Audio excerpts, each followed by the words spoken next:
ध्रुव ने जब नेहा को कहा था कि क्या वो कोई छोटी बच्ची है जो इस तरह से रो रही है, तो नेहा अपने आप को रोक नहीं पाती और वह अपना सिर उठाकर ध्रुव से कहती है, I can not toilet now.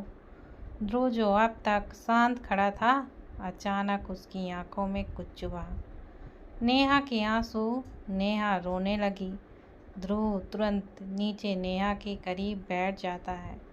तब जाके उसकी नज़र नेहा के दोनों हाथों पर जाती है जो नेहा अपने पेट को कस के दबाए हुए थी। नेहा की सांसें तक धीमी हो गई थी क्योंकि इस बार नेहा अपना दर्द बर्दाश्त ही नहीं कर पाती और ध्रुव को बताने के बाद अपनी आंखें बंद कर लेती है। नेहा का सडन ये रिएक्शन ऐसा था जैसे कब से नेहा अपने आप को रोके हुए थी।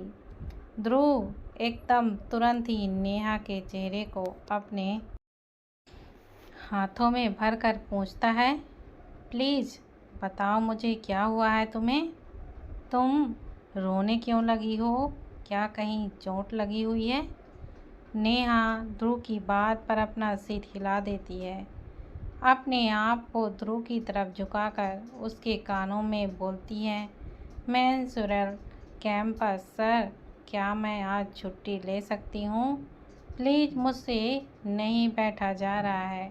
It's really painful. इतना कहकर नेहा फिर से अपना सिर झुका लेती है। साथ ही नेहा का चेहरा और भी ज़्यादा मुरझाने लगता है, जिसे देखकर ध्रुव को नेहा को ही एक चपात लगाने का मन करने लगता है। ध्रुव अपने मन में कहता है, बेवकूफ़ चूहिया, जब पता था कि उसको इसी टाइम पर पीरियड आते हैं तो क्या ज़रूरत थी कट इतनी ठंडी कोल्ड ड्रिंक पीने, और साथ ही क्या उसे बता नहीं सकती थी कि आज का लेक्चर नहीं कर पाएगी। लेकिन ध्रुव इस वक्त नेहा की हालत देखकर उसे डांट भी तो नहीं सकता था, इसलिए नेहा से कहता है, तुम अपने हॉस्टल में आराम कर सकती हो, अब लेक्चर करने की कोई ज़रूरत नहीं है। चलो मैं हॉस्टल रूम में छोड़ दूँगा। लेकिन ये सुनकर नेहा तुरंत अपना सिर हिला देती है। उसके लिए इतना ही बहुत था कि उसको कम से कम आधे दिन की ही छुट्टी मिल चुकी है। एक फीकी सी मुस्कान अपने चेहरे पर टिकाकर नेहा अपनी सीट से खड़े होकर बाहर की ओर जाना चाहती थी, लेकिन शायद नेहा ने इस बार अपने क्रैप्स को कुछ ज़्यादा ही हल्के में ले लिया था। इसलिए वह जैसे ही उठने की कोशिश करती है, वैसे ही एक तेज़ दर्द नेहा को अपने वेडमोमेंट्स में महसूस होता है, जैसे किसी ने अचानक एक तेज़ धार से वार किया हो। नेहा अपनी मुट्ठी बंद करके थोड़ा थोड़ा अपनी सांसों को धीमा करती है, लेकिन इस बार ध्रुव अब देरी नहीं करता और तुरंत नेहा को अपनी गोद में उठा लेता है। ये ऐसा था मानो किसी ने कांच की गुड़िया को उठाकर रखा हो और ज़रा सा भी जोर लगाने से वो टूट जाएगी। नेहा कुछ बोल नहीं पाती, बल्कि शौक सी ध्रुव के एक्शन को ही देखने लगती है। फिर एक तेज दर्द से उसका ध्यान अपने पेट पर वापस आ जाता है। उधर सभी बच्चे जो अब तक अपने अपने सियाज के जवाब का इंतज़ार कर रहे थे, अचानक हर जगह शांति हो जाती है। एक साथ सभी की नज़र नेहा को एक प्रिंसेस स्टाइल में गोद लिए हुए ध्रुव पर जाती है। अब ये नज़ारा देखकर तो लड़कियां क्या, लड़के भी हैरान हो जाते हैं, क्योंकि उनके मुताबिक ध्रुव सर तो लड़कियों से काफ़ी ही दूर रहते थे। साथ ही कोई लड़की उन्हें टच करती थी तो उनके चेहरे से साफ तौर पर डिस्गस्टिंग वाला लुक नज़र आता था। पर आज ये उल्टी गंगा कब से बहने लगी। वहीं लड़कियां जो उस नज़ारे को देखकर अपने आप को नेहा की जगह सोचने लगी थी कि अचानक उन्हें अब नेहा से और भी ज़्यादा नफरत होने लगी। ना ही सिर्फ इस लड़की ने अपने फेक टॉपर होने वाली बात सभी से छुपाई, बल्कि अब इसको इतना बड़ा अटेंशन वो भी ध्रुव सिंघानिया से कैसे ही मिल सकता था। एक जलन कई लड़कियों की आंखों पर साफ साफ तौर पर दिखाई दे रही थी। वहीं दो इंसान ऐसे भी थे जिन्हें ये नज़ारा देखने के बाद अपना गुस्सा कंट्रोल ही नहीं हो रहा था। वो इंसान कोई नहीं बल्कि आशा और रणवीर थे। रणवीर को नेहा के बारे में इतना ही पता था कि नेहा को रमन अपनी बहन मान चुका है। साथ ही ध्रुव का भाई नेहा का काफ़ी अच्छा दोस्त है और अब तक उसे ध्रुव और नेहा के बीच क्या है वो पता नहीं चला था। रणबीर बिल्कुल नहीं चाहता था कि नेहा के ऊपर सिंघानिया परिवार का साया भी पड़े, खास तौर पर ध्रुव सिंघानिया का। वहीं आशा जो अब तक अंदर ही अंदर बहुत ही ज़्यादा खुश हो रही थी, उसकी खुशी बस कुछ देर के लिए ही थी। इसलिए जैसे उसने ध्रुव को नेहा को इतने प्यार से अपने गोद में लेते हुए देखा, उसकी भौहें चढ़ने लगी। साथ ही नेहा और ध्रुव की करीबी इस वक्त अपने सामने देखकर उसका खून भी जलने लगा था। वहीं दूसरी तरफ ध्रुव ने किसी भी इंसान के रिएक्शन को नोटिस ही नहीं किया था या फिर वो करना ही नहीं चाहता था। उसके हिसाब से तो उसकी बाहों में अपनी आंखें बंद करे हुए लड़की के रिएक्शन ही इतने ज़्यादा थे कि ध्रुव को कहीं और देखने की ज़रूरत ही नहीं पड़ी। नेहा ने कुछ ही मिनटों में काफ़ी खुशी, कभी दर्द, कभी रिलीफ, कभी तकलीफ और कभी स्माइल, एक साथ कई एक्सप्रेशन दिखा दिए थे। ध्रुव नेहा को लेकर इसी तरह सेमिनार हॉल से बाहर जाने लगता है कि तिलमिलाए हुए आशा से अब सब्र नहीं होता और साथ में वो ये भी नहीं जानती थी कि ध्रुव नेहा को छूने की कोशिश करे, वो भी तब जब नेहा का पढ़ाई को लेकर मजाक बना था। वहीं सभी क्लास के स्टूडेंट में अब एक नया डिस्कशन होने लगा था। क्या ये अब ध्रुव सर का अटेंशन पाने के लिए इतना गिर जाएगी और अपने सवालों के जवाब ना आने पर यहाँ से उड़ जाएगी? लेकिन उनके शब्दों में जान सबसे ज़्यादा ट्रेंड करी हुई लड़की दे देती है और वो थी आशा। आशा सबके सामने बोलने लगती है, ध्रुव अभी कोई सियाज बाहर नहीं जा सकता। अगर नेहा अपना एम्बैरेसिंग मोमेंट नहीं सह सकती तो सबसे माफ़ी मांग लेगी, क्योंकि वैसे भी इसकी वजह से इसके क्लास के स्टूडेंट के मार्क्स अब कम आएंगे। लेकिन अभी लेक्चर पूरा नहीं हुआ है, इसलिए इसे बोल दिया जाए कि यह चुपचाप यहीं बैठी रहे। आशा का साथ मिलते ही सभी की जुबान पर जैसे एक ताकत सी मिल जाती है और सभी आशा की बातों को एक साथ सार्थक करने लगते हैं।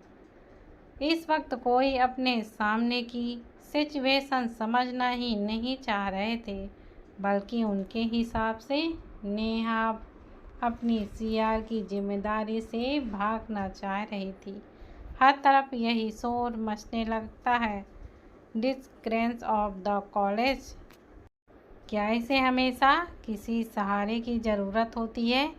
अब सभी का ये कहना ही था कि आशा आगे और कहने लगती है, Dhruv you can not break your own rules just like that. Dhruv जो अब तक अपने गुस्से को दबाए हुए था, क्योंकि वो नहीं चाहता था कि उसकी बाहों में जो लड़की हल्का हल्का तड़प रही थी उसके अब एक भी आंसू निकले, क्योंकि वो जानता था कि चूहिया कितना भी स्ट्रांग बनने की कोशिश क्यों ना करे, अंदर ही अंदर अपनी बात ना रख पाने से उदास होगी। और वो भी इस वक्त जब उसके मुंह से उसकी ही आवाज़ निकलनी मुश्किल हो रही है। अचानक ध्रुव गुस्से से आशा की तरफ दौड़ कर बोलता है, too bad I just did. यह था आशा के लिए एक करारा जवाब। ध्रुव कितना डोमिनेटिंग है ये सभी को फिर से पता चल गया था। इसी के साथ उसकी नज़र पूरे सेमिनार हॉल में जाती है और एक कड़क आवाज़ में सबसे कहता है। अब किसी ने एक और शब्द इंटेलिजेंस पर उठाया तो उसके बाद का लेक्चर मैं खुद लूँगा, और जब तक हर किसी ने मुझे सही जवाब नहीं मिलेगा पूरे हॉल में से किसी को भी नहीं जाने दूँगा। ध्रुव सिर्फ कहता नहीं है बल्कि एक धमकी दे रहा था, और इसे जरा से भी हल्के में नहीं लिया जा सकता था। सभी लोग जानते थे कि अगर ध्रुव सवाल पूछने पर आया तो उनके लिए सिवाय विकिपीडिया खोलने के अलावा और कोई भी ऑप्शन नहीं बचेगा। सब एकदम चुप हो जाते हैं, पर तभी पीहू तुरंत उठ जाती है। वो जानती थी कि नेहा को अब किस किस चीज़ की ज़रूरत पड़ सकती है, और उसे इतना तो समझ में आ गया था कि शायद ध्रुव सर नेहा की मदद करने के लिए ही उसे गोद में उठाए हुए हैं। लेकिन जैसे ही वो भी नेहा और ध्रुव के साथ जाने लगती है कि ध्रुव पीहू को बोल देता है, don't worry, I will take her to hostel, be here. Pihu ये सुनकर रुक जाती है, और ध्रुव अब नहीं रुकता और नेहा को लेकर उसी सेमिनार हॉल से बाहर जाने लगता है। उधर बात को तो कुछ समझ ही नहीं आ रहा था कि अचानक यहाँ हुआ क्या है। वो तो उठकर अपनी बहन के लिए बकवास कर रहे लोगों की शक्ल याद कर रहा था। साथ ही अब उसे समझ आ जाता है कि पानी सर से ऊपर गिरने लगा है, तो खुद उठकर अपने सियास वाले फॉर्म में आना चाहता है। पर उसी समय उसके भाई का एक अलग रूप उसके ख्यालों को सुनकर देता है। उधर पीहू जब अपनी सीट में बैठती है तो उसके बगल वाली लड़की पीहू से पूछे बिना नहीं रह पाती कि आखिर नेहा कहाँ जा रही है। और पीहू जो पहले ही अपने दोस्त के बारे में बकवास कर रहे लोगों की बात पर फ्रस्ट्रेट हो रही थी, उसके मुंह से निकल ही जाता है कि नेहा को दरअसल दिक्कत क्या थी। अब आज के ज़माने में जहाँ लड़के तक इस चीज़ को समझ जाते थे कि लड़कियाँ कैसे ही नहीं समझती, साथ ही आगे बैठी कई लड़कियों ने नेहा का पीला पड़ चुका चेहरा उस समय देख लिया था जब ध्रुव सेमिनार में सबको धमका रहा था। कुछ ही समय हुआ होगा कि पीहू के मुंह से निकली हुई बात जंगल में लगी एक आग की तरह उन्हीं के पूरे क्लास में फैल जाती है। और ये सुनकर कि नेहा एक्चुअली में अपने पेन में थी, उसके क्लासमेट को अब नेहा को लेकर बुरा लगने लगता है। उन सबको डाउट होने लगता है खुद की रीजनिंग पर। क्या वो नेहा ही नहीं थी जो अब तक उनकी क्लास को सबसे अलग बनाती थी? वो चाहे क्लास के सभी कोर्स हो या कॉलेज की सबसे टैलेंट लड़की जो आज तक किसी कंपटीशन में नहीं हारी। और अब जब सबको याद आता है तो आज भी कुछ ऐसा ही था। बेशक नेहा ने किसी सवाल का जवाब नहीं दिया था, पर अगर गलत जवाब देती तो उसके इंटेलिजेंस पर शक किया जाता। पर यहाँ तो उसने कुछ कहा ही नहीं था। वहीं नेहा के पेन में होने वाली बात जब बात के कानों में भी चली जाती है, और ये सुनकर उसे अब बहुत ही ज़्यादा अफसोस होने लगता है, क्योंकि वो तो नेहा को तंग करने में इतना बिजी हो गया था कि उसने नेहा की आंखों में रिक्वेस्ट तक को इग्नोर कर दिया, जबकि सियाज तो वो भी था। साथ ही वो अपनी बहन की रिक्वेस्ट तक को भी नहीं समझ पाया था। अब बात का खुद को लेकर गिल्ट, साथ ही सभी का नेहा को लेकर कमेंट करना कहीं न कहीं और भी ज़्यादा चुभने लगता है। इसलिए पार्थ अपनी सीट से खड़े होकर कहता है, इससे पहले फिर से question and answer round start हो, I am as a CR आज के लेक्चर्स के जवाब देना चाहूँगा। नेहा ने बस 3 सवाल पूछे गए थे, अभी 7 बचे हुए हैं। I will take that lead. वहीं ध्रुव बिना किसी की फिक्र करे नेहा को उसी तरह अपनी गोद में उठाकर नेहा के रूम में ले जाने लगता है। पर जैसे ही ध्रुव नेहा के रूम के बाहर पहुंचता है तो उसे नेहा से पूछना ही पड़ता है, नेहा, रूम की कहाँ है?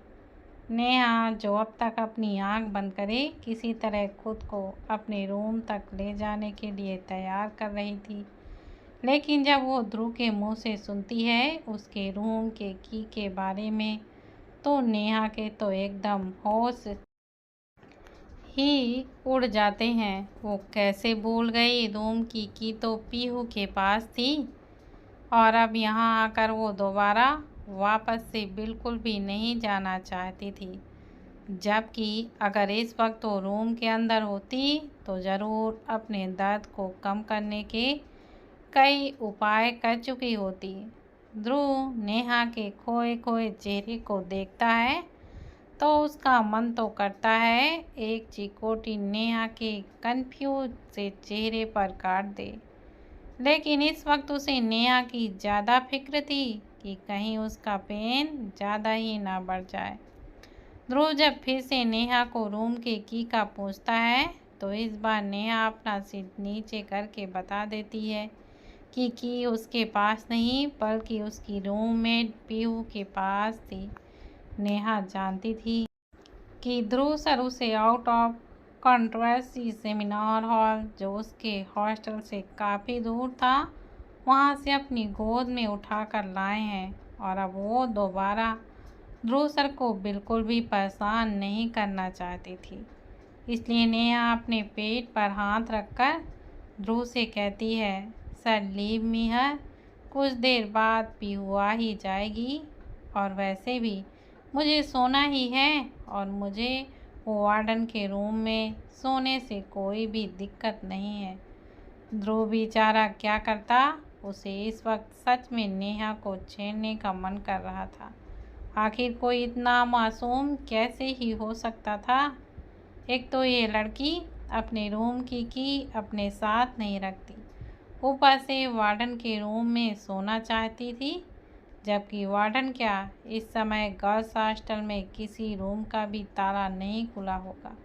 अब ध्रुव वही करता है जो कुछ देर पहले उसके दिमाग में आया था, यानी नेहा को अपने गेस्ट हाउस की तरफ ले जाना। दरअसल ध्रुव जब नेहा के रूम की तरफ आ रहा था तो उसके दिमाग में यही ख्याल आ रहा था कि नेहा अकेले कैसे खुद की केयर कर पाएगी, इसलिए क्यों ना नेहा को अपने रूम में ही ले जाया जा सके। वहाँ न सिर्फ नेहा की केयर भी हो सकती है बल्कि वहाँ किचन भी है, इनके सी इज हंग्री। इसलिए ध्रुव नेहा के दिमाग के चलते घोड़ों को इग्नोर करते हुए हॉस्टल रूम से बाहर आने लगता है। वहीं नेहा अभी भी हल्का हल्का बस बड़बड़ा ही जा रही थी।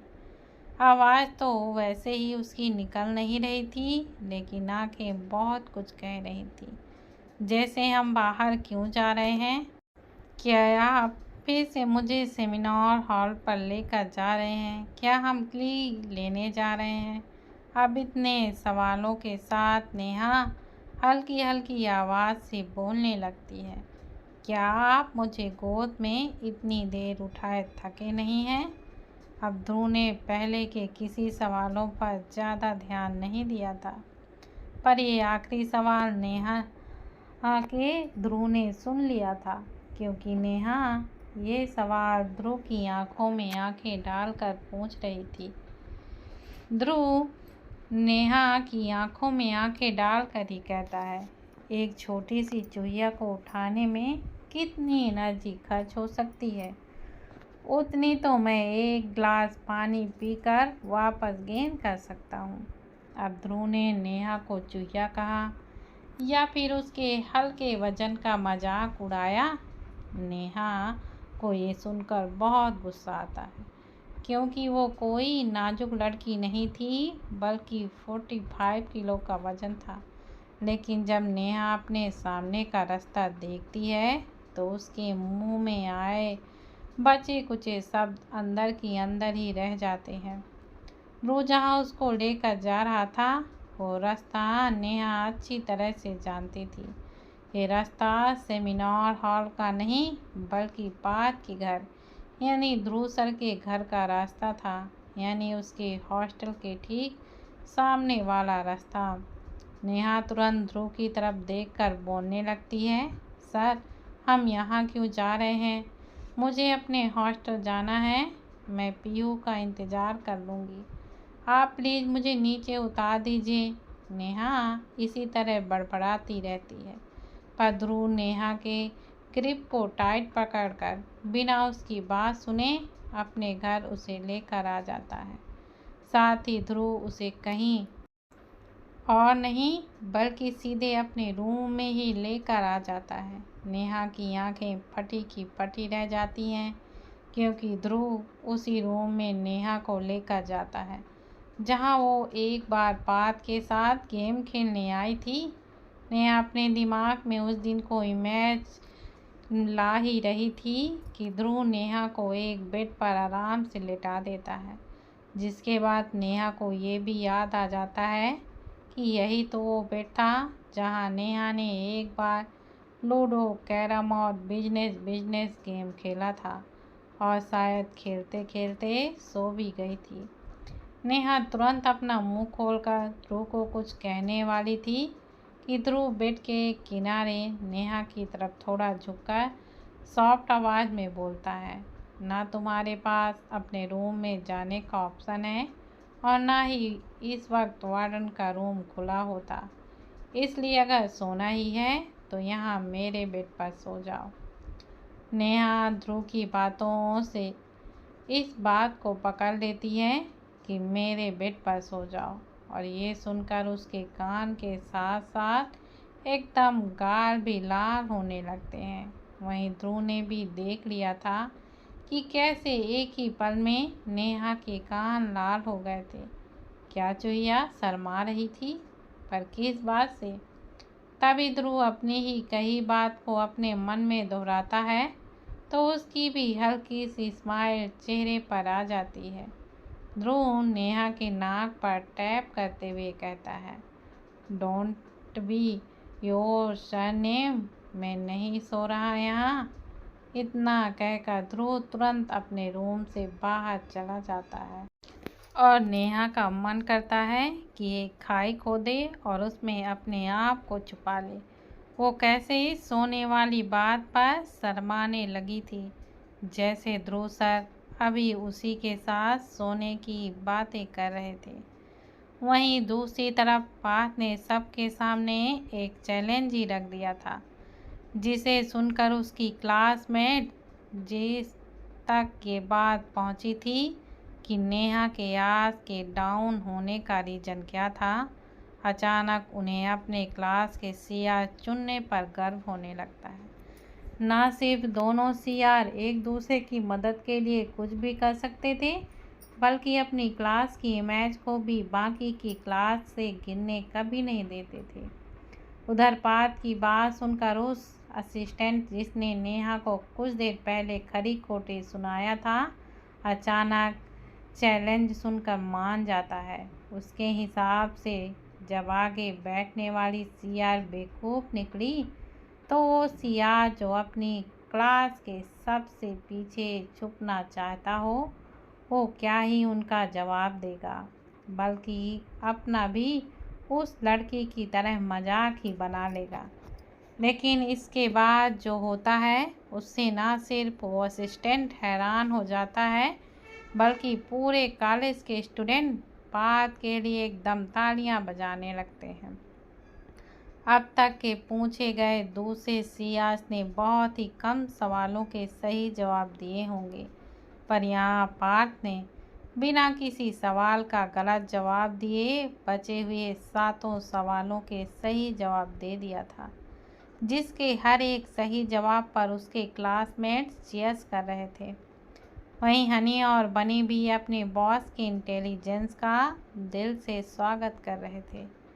अब उन सबको पता था कि उनके सीआर्स अब तक के चुने गए सीआर्स में से सब में से बेस्ट है, और नेहा ने अगर सवालों के जवाब नहीं दिए थे तो उसका इसका मतलब ये नहीं था कि वो गलत जवाब देकर अपने क्लास को ज़्यादा एम्बैरेसमेंट नहीं करना चाहती थी। पात के फटाफट जवाब देने के तरीके से बाकी के सियास को अपनी काबिलियत पर ही शक होने लगा था, क्योंकि पात ने अब तक एक का भी गलत जवाब नहीं दिया था, जबकि वो पीछे बैठा हुआ था और ज़्यादा से ज़्यादा ध्यान उसका अपने गेम पर था। वहीं पात यहाँ पर भी नहीं रुकता और आगे सबके सामने कहने लगता है, अभी कुछ देर पहले और सियास यानी मेरी बहन नेहा मेंस्ट्रुअल पेन की वजह से अपना दिमाग यूज ही नहीं कर पाई, लेकिन उसके पास भी दिमाग है और वो मेरे बराबर ही है। इसलिए अब मैं उसके पूछे गए तीनों सवालों के भी जवाब दे देता हूँ। अब बात ने नेहा की तारीफ की ही थी या अपनी, ये तो वही जानता था, लेकिन उसने नेहा का इशूज़ बड़ी ही नॉर्मली उठा दिया था, जो शायद कभी रेसेसी नहीं होता। बात इतने पर भी नहीं रुकता, बल्कि अब इतना कहकर पास सभी 10 के 10 सवालों के जवाब देता है, लेकिन एक कॉन्फेशन उसका सभी स्टूडेंट स्पेशली लड़कियों में से उसकी इमेजिन काफ़ी आगे कर देता है। बात ने एक टैबू तो तोड़ा था, जो बात नेहा कह नहीं पाई थी। उसे बिना उसका एक्सक्यूज बताए बात ने नेहा का पक्ष रख लिया था। बात इतने पर भी नहीं रुकता, बल्कि आगे भी कहने लगता है, अनलकली बिगेने मैन, मुझे इतना पेन नहीं होता, वरना मैं तो कॉलेज ही नहीं आता। लेक्चर करना तो बहुत दूर की बात है। स्टिल वो यहाँ बैठी रही। That's how brave my sister is. बात इतना कहकर चुपचाप से अपनी सीट पर जाकर बैठ जाता है, लेकिन पूरे सेमिनार हॉल में बात के साथ साथ नेहा के लिए भी तालियां बजने लगती हैं। साथ ही आज पूरे कॉलेज ने देख लिया था कि how Singhania's boy treat moment, how that care. एक तरफ ध्रुव ने नेहा के लिए अपना ही रोल्स एक पल में तोड़ दिया था, तो वहीं बात ने उसके रीजन को इतने अच्छे से बता दिया जैसे एक आम सी बात हो, मानो किसी को फीवर हो और वो क्लास में एब्सेंट माइंड बैठा हो। बात को नहीं पता था कि आज के एक्शन से उसका इवेंट काफ़ी बढ़ गया था और अब तक जो लड़कियां उसे अपना एक बार बॉयफ्रेंड बनाने की सोच रखी थी, अचानक ही हस्बैंड मेंटली का भी दर्जा मिल गया था। वहीं पीहू, जिसने बात को इतना फ्रैंक इससे पहले नहीं देखा था, आज उसकी नज़र में भी बात और लड़कों से काफ़ी आगे निकल गया था। तो दोस्तों, क्या लगता है, क्या बात ने जो किया उससे नेहा को खुशी मिलेगी या वो बात का ही बैंड बजा देगी? आखिर रणबीर अब आगे क्या करेगा? क्या बात का नेहा को सबके सामने बहन कहना एक मिसअंडरस्टैंडिंग को जन्म देने वाला है? आखिर कैसे ध्रुव नेहा के पेन को दूर करने में मदद करेगा? यह जानने के पढ़ती रहिए आप लोग नेहा और ध्रुव की प्यार भरी कहानी आग और इश्क।